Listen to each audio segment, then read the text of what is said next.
Hey there, freaking awesome people, Winnie here from Mind Now, and welcome back to Inspirational Mind, where we break down channels, interview people to gain their perspective on how you can master your mind to gain self-confidence and self-esteem, especially as an introvert. But hey, if you're an extrovert, don't shy away because the world needs you. And today we have a special guest. It is Ben Scholich. Thank you so much for being here, brother. I hope you're excited as I am. And yeah, tell us a little bit about yourself. Thank you for having me, definitely. Yeah, my name is Ben. I'm 18 years old, a German student, and started YouTube kind of like a month ago. And yeah, I'm really glad that we came across that our paths crossed, and that we have this interview today. Yeah, man. I'm really astonished by the fact that you're also German because before the interview he said, "Hey, I'm also German." I'm like, "Oh shit, okay, that's so awesome." No, bro, it is really awesome to have you here in my interview, and this is the perfect opportunity for you to share your knowledge with me and my audience. So let's just start. So the first question, how do you actually gain self-confidence and belief in yourself, brother? That's like a hard thing because basically the easiest thing you can do to gain self-confidence is get out of your comfort zone. Like, I don't know, like talk to a person, to a completely random person outside, like in town when you go shopping. uh, but it's also the easier things like taking a cold shower. It's really uncomfortable, but it gets you out of your comfort zone, and then therefore you gain more self-confidence. And what I experienced myself, that when you start like, or when I started working out regularly and started to see results, then you can really like feel the self-confidence that's developing in yourself.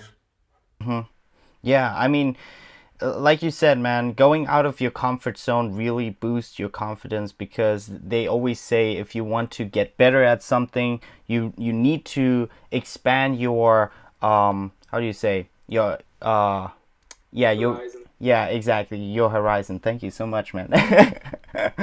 And it is always challenging and difficult as well, right, to kind of break out of your comfort zone because, well, you never feel like it. And so you kind of need to have energy and stay positive, in my opinion. So my question to you is, what do you actually do to get that energy and stay positive? Definitely having a routine, because there you have like there, from that point, like I get my energy, because then in the morning when I have my morning routine and go to like work out before doing anything else, then I'm already kind of exhausted, but like I really get energy during my workout. When I read books, like I read a book right after I wake up, before I even use my phone. And that's really like you get kind of calm, but you get pumped for the day and really Mm-hmm. get that energy. And the positivity is, uh, that's hard to explain. It's definitely the people around you and how you actually influence the people around you. Because like I experienced that the things that I do, like the personal development I personally went through, inspires many friends and many people around me. And therefore they kind of like want to know more about the topic in general. And that really makes me positive, because I can share my knowledge with them and see how they develop with my help. Yeah, man, definitely, bro. You actually just talked about having a morning routine. What exactly do you do? You said you exercise and read books. What, like how you wake up, you read book, then you exercise, or how do you go about your day? So I wake up actually quite early. I mean, for a student, I wake up at 6 o'clock in the morning, and then I read a few pages on my book, get my breakfast, and then just like get dressed and drive to the gym, go like get my workout in, And then at the time when I come back home, it's like 9 o'clock in the morning, and then I fire up my laptop and yeah, just look at the general stuff, like look at my mails and my YouTube, some like notifications. Even on my phone, I haven't used my phone until that point, uh, like besides listening to music. And then I start working, start studying, start working, and then at some point go to university. But that's basically my morning routine. That's really awesome, man. And do you actually get how much sleep do you get? Do you go to bed at the same time every day and wake up at the same time every day as well? Like it depends on what's like up in the next day, because normally I go to bed at like 10:30, so actually quite early. But because I wake up so early, it's actually quite good because then I get 7 to 8 hours of sleep, and I Yeah. really feel that the energy comes from your sleep as well, because then your body is in rest mode and stuff. It's good to have that sleep routine and to always get your full amount of sleep. Definitely, bro. I realize that you need these two things in place to really be positive, and this is just subjective, which is getting enough sleep and having a great morning routine. If you get these two things right, I think your day will just be amazing. I mean, of course, you will have days where you might not feel a bit motivated to go to gym or work out whatsoever, but once you have this morning routine done, you will be energetic. And if you don't have morning routine or you don't get enough sleep, in my case, I just feel, well, bad. My day is just absolutely crap. I say like, oh, what kind of day is this? But yeah, that's why the morning routine and having enough sleep is really important. Anyway, are you actually an introvert or an extrovert? What a segue, man. I would say I'm an extrovert. Like in school and at university, I always experience that.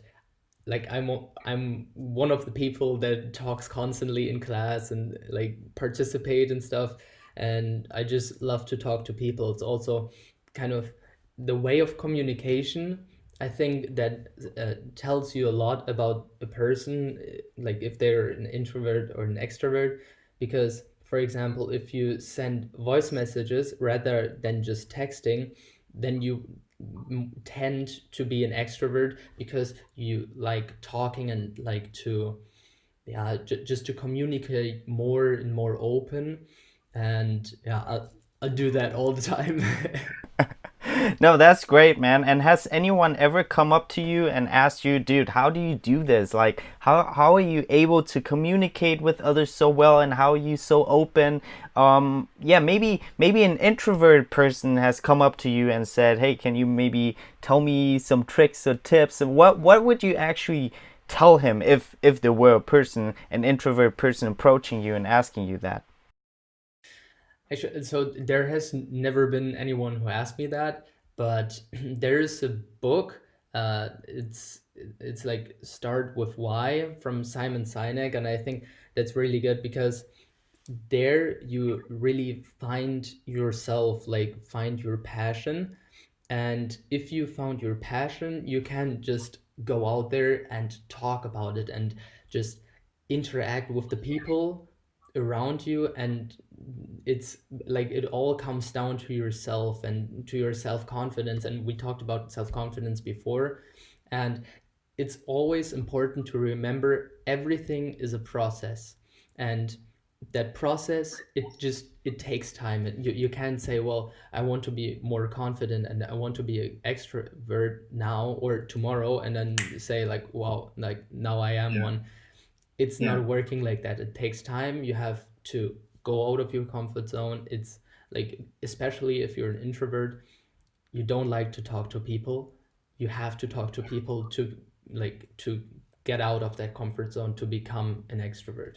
Definitely, man. I totally resonate with what you said. Enjoying the process, being in love with the process rather than the goal is so, so important, because once you reach that goal, you will say, okay, then I have the next goal, and then the next goal, and then if you like, look at it a broader perspective, it's actually a process that you're going through. And that is something that kind of was a revelation to me, because this way, in ups and downs, you will actually just be satisfied with yourself, with the down times as well, and just embracing it, and also analyzing how can you do this better and not. And I think that is like really, really important. And you actually talked about passion.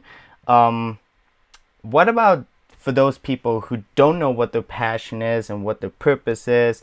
They might lack the self confidence because, oh, everybody has figured out what they want to do, and I don't know what I want to do. What advice would you actually give to them? First of all, like, yeah, of course, read the book, start with why, or find your why, because yeah, it's just like a great starting point to listen to yourself. But I think it's always like it's the same with the process, because you find different things, different topics you really love and you're truly passionate about. And I wouldn't say like you have to focus on one thing, because if you like doing sports but you also like business, then you can combine it and do a sports business. Just as an example. And it's also the same, like one thing I can recommend to truly find out what your passion is where do you forget, or what, yeah, how can I say that, like when do you forget about time, like what are you doing, for example, editing a video. That was like one thing I experienced. I edited a video, and as I said, I go to bed quite early, and I totally forgot about time. And I said, like, then it was like 1:30, like at night, and I was still editing that video, and I'm like, oh wait, like it's so much fun, and I didn't really experience that. And that's just the thing, like to always have in mind what is something you do and you totally forget about time while you're doing it. Yeah, definitely, man. And I would also like to add that if you don't know what your purpose or passion is, don't worry, because everyone has, a different journey. We all have our unique journey. And so, just like Ben already said, just enjoy the process, and know that it takes time. You don't have to rush into things, because most of us now, also with social media, we tend to compare ourselves to others, and that's why we feel bad. But like I said, everyone has their journey, so I totally agree with everything you said. And yeah, so how do you actually I don't know if you're a perfectionist or not, but I am definitely kind of one of them. And what advice would you give to perfectionists? Because we tend to, and I'm still working on it, but it has gotten much better, because we tend to kind of analyze things. And what advice would you give to us? uh, I'm going to include myself as well. um, there's a principle called 80-20 Pareto. I don't know if you know it. But it's basically that 80% of the value take up 20% of the time, and 20% of the value take up 80% of the time. So maybe if you're cleaning your room and there's some dirt in the corner, that's going to take you way like a lot of more time than just cleaning the whole room. And that's something I can always like just mention, because that helped me a lot to just start something. Because I don't know, do you did you recognize that as well, like when you want to start something, that you don't start until it's perfect? Yeah, yeah, Because that's something, like also with the 80-20 principle, like start something even though it's not perfect, because everything else will follow along the way.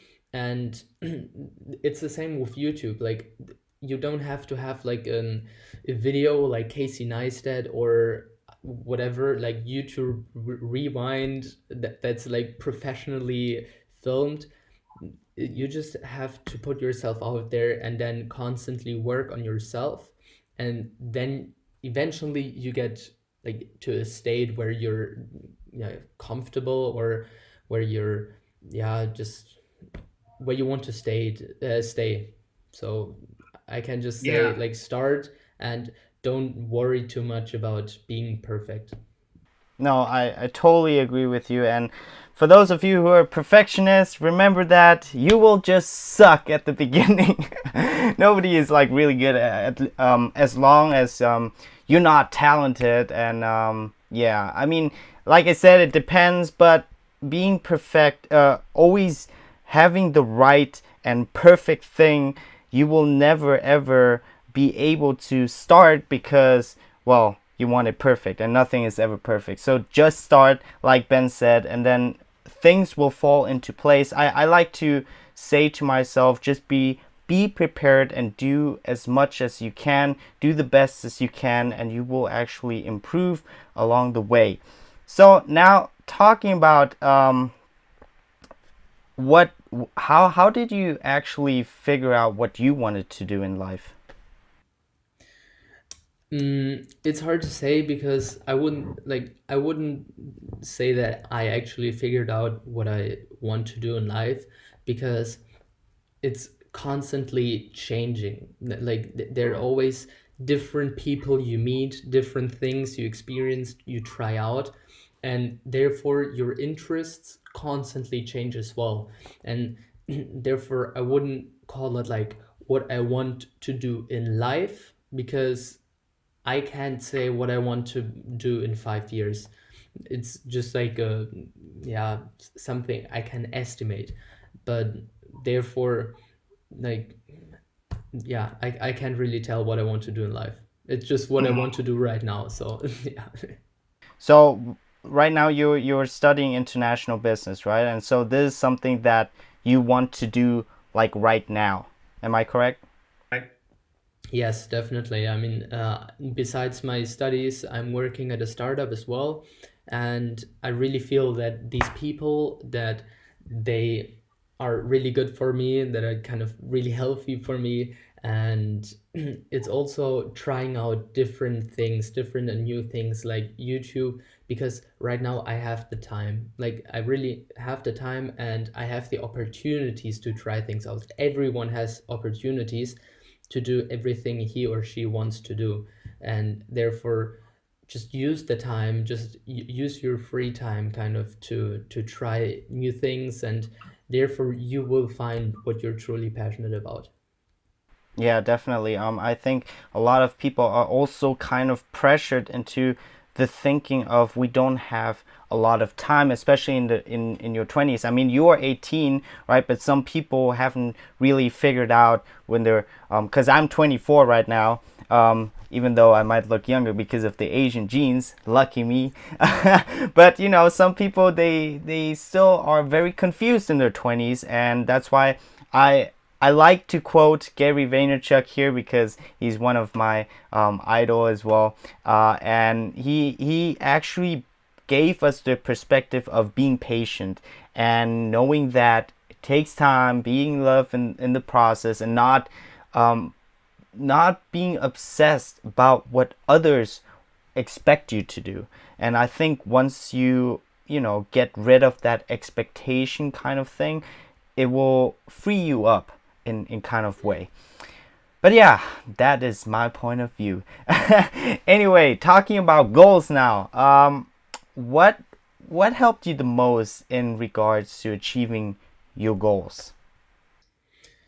Definitely tell the people around me what my goals actually are, because the people around you have a really really strong influence on you, like in a good and in a bad way. You always have to mention that.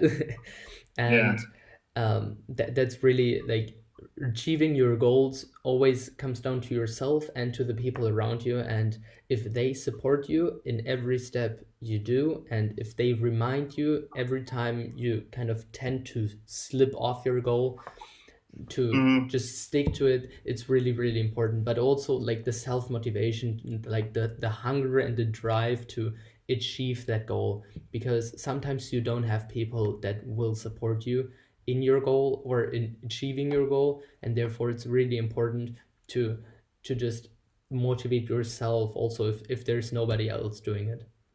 I mean, having accountability is so so important because, like you said, sometimes we just tend to, um, be unmotivated and we don't feel like it. And there is actually this 5 seconds rule from Mel Robbins where when you feel like not doing something, then you say stop and then you count down from 5 to 0. For me, to be honest, it doesn't really work that well. For me, I rather be mindful of like my thoughts. That is my way, right? For others, the 5 second rule works. You just need to find what works best for you. And in your case, it's accountability, telling your friends what your goals are, etc. And to be honest, I think that is one of the best ways because you're inspiring each other as well and motivating each other as well. So that is like really great. So now you talked about um, what has helped you achieve your goals. Now I want to ask you, how do you set your goals? That's a great question. I actually like really thought about that a couple of weeks ago. It's basically set your goal, but a specific goal. Like, if you're talking about weight loss, then you say, I want to lose, not, you shouldn't say like, I want to lose weight, but you should say, I want to lose 2 kilograms. And then that's not it, because you should have, or you should set yourself a deadline, because then you have something to work towards. And even though you don't achieve it, you still get into that direction. So if you say, I want to lose 2 kilograms, then you're like, you say, well, okay, I can just slip off once. That's all right. But if you say, I want to like lose 2 kilograms in the next 2 weeks, then you are working the whole like all the next 2 weeks on achieving this goal, and that's everything you work towards, and that's really important. And also write it down, because if you have written it down, it's just like you just constantly have it in mind. And personally, I put it on a really big sheet of paper and put it on my Mm-hmm. door, because then when I go out of my room, I always see my goals on my door and always get reminded, that's my goal, that's my deadline, and I'm going to work for it until I reach it. Interesting. So, do you actually have um, a yearly goal and then you break it down to monthly goals and then that to daily, or how do you go about that? It's different. It always depends on what my goals are, and I don't say, well, that's my yearly goal, because as I said before, that might change. And it's, I think it's also important if you realize that your goal is not your goal anymore. So if you realize, well, I set my goal until next year, or like for the new year, I set my goal for that, and you realize throughout the process, well, that's not something I enjoy anymore, then it's important to just say, well, that's not my goal anymore as well. And just stop and focus on what you actually want. Of course, like, you should always pursue your goals, but not if you don't really want to achieve that goal anymore. Yeah, definitely. We also constantly change like also our beliefs, our values, and maybe future and down the road we have family, so that goal has to kind of like be adapted to your situation and circumstances. So yeah, I totally agree with you on that. I don't really have like well, okay, I do have a monthly goal and everything, but like you said at the beginning, I enjoy more of the process rather than the goals because the truth is sometimes you won't reach your goal and that might make you feel a bit more unconfident because you didn't achieve that. But if you are like in love with the process, like that will actually make you happier. And so that is what I'm mainly focusing on, doing and making the best out of each and every single minute and day. And yeah, so that is my take on that. And it's also like, if you're working towards a goal and say, well, that's my deadline, but you don't reach the goal until the deadline, but Yeah. it's still like you worked so much that the goal might actually be achieved like 1 week afterwards or 2 weeks, Yeah, because still you put in the work and you put in the effort, exactly. and it's not that it's for nothing, because it's always, Yeah. it, at least you learn something, even though like you won't achieve any results, but you learn something, you gain some experience, and yeah, it's always good to do that. No, exactly, man. I think the whole point of setting monthly goals or yearly goal whatsoever, I think it is only because of the deadline, and that actually helps you to stay motivated because of the Parkinson's law. Okay, within that amount or period of time, I need to achieve that. You will most likely do that as well as if you don't have a goal and say, oh, I have like, the rest of my life, then you say, okay, I can do that tomorrow and tomorrow. So you like to postpone things and stuff. But yeah, talking about bad days, we all have bad days, and sometimes we just feel unmotivated. And what exactly do you do in these times?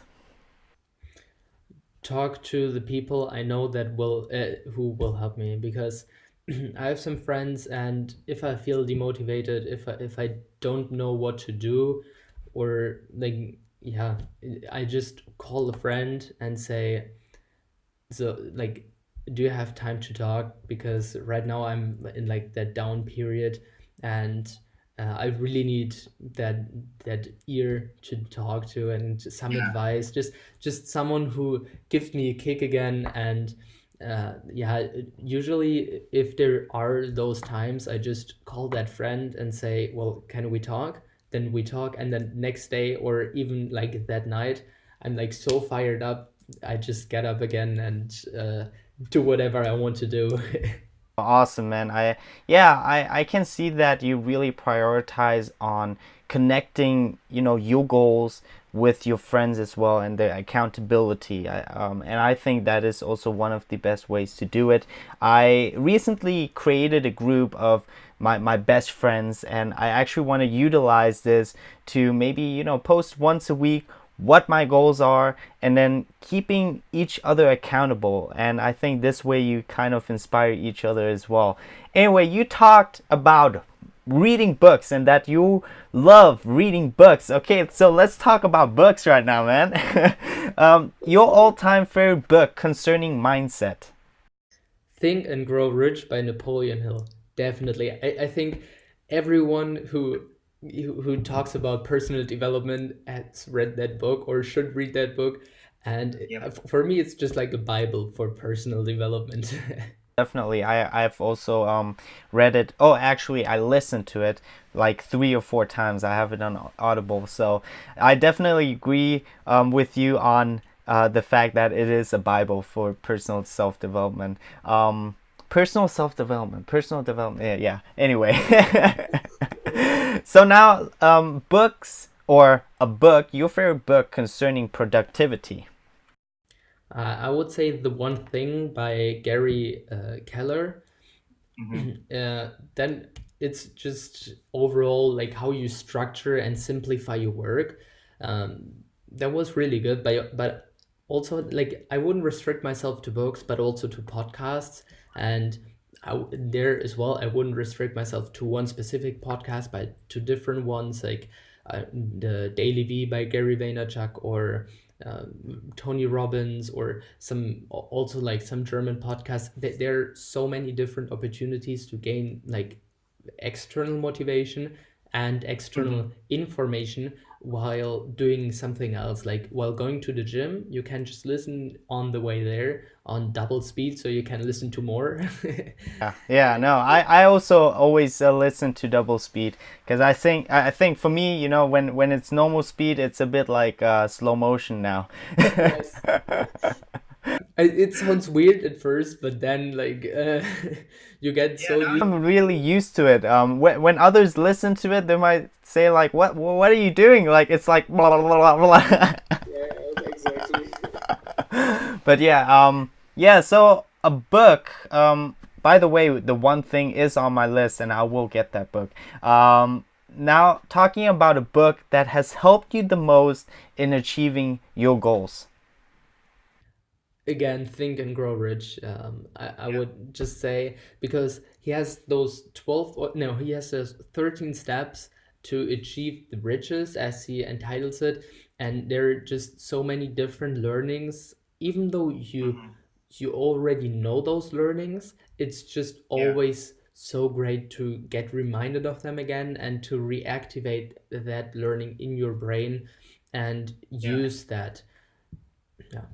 The thing is, each year when you read the same book, you might have read it like already thousands of times, but each year, because you grow, your beliefs change, you have learned something new, and then you read that same book again, you learn something new because of this one sentence that fits exactly to your situation right now. So, having one book for like 20 years, people might say, why would you read like, one book, or this one book for 20 years? Because like each period of our lives, we are in a different circumstance, we have different beliefs now, and maybe we didn't really get the context of it, like many factors. But yeah, I just wanted to add to what you just said there. A book is always helpful, and it just depends on time, on belief, on experience, on a lot of things. But yeah, I totally love that book as well. But now we are approaching to the end, and before we actually get to the end, how can people connect with you further, bro? Definitely through Instagram. I think that's the easiest way. Just shoot me a message. But also, I'm really happy to see it on my YouTube channel or in my comments. I'll always respond. Also, like I'll always respond on Instagram. And yeah, otherwise, yeah, we can just figure something else out to connect. Awesome, bro. So now here comes the last question. As you know, my channel is all about mastering your mind. So can you tell us one advice, how or what has helped you the most with mastering your mind to gain that self-confidence and self-esteem? What activities you do or whatever. Tell me and my audience, brother. It's all yours. Talk to the people that actually have achieved what you want to achieve. Like, if it's some celebrity on Instagram, whatever, just shoot them a message, because they want to help, even though they might not respond directly. But these people want to help, they want to share their knowledge. And actually, every time I send a message to anybody, like, always good things happened. And even though it might be comfort zone to just like not ask somebody something because you're afraid like that person would judge you, don't get judged by other people. That's also one thing. uh, but just shoot a message, and like, because you can't lose anything. And yeah, that's basically, don't get judged, and just ask the people that achieved what you want to achieve for advice. Yeah. Stay humble, be open-minded, don't be arrogant. Know that you never know everything. You can always gain perspective from others. Like me interviewing you right now, Ben, I have gained something else. I have gained a different perspective from your perspective, and I cannot say, "Hey, that is wrong," or "Hey, that is right," because, you're in your situation, and this way we all learn something from each other. So, Ben, thank you so much for being here. Thank you for It having was me. it was a blast, my friend. And guys, what was your favorite advice? Please tell me in the comments section down below. And remember that you are freaking awesome and that you can do it if you put your mind to it. Winnie out.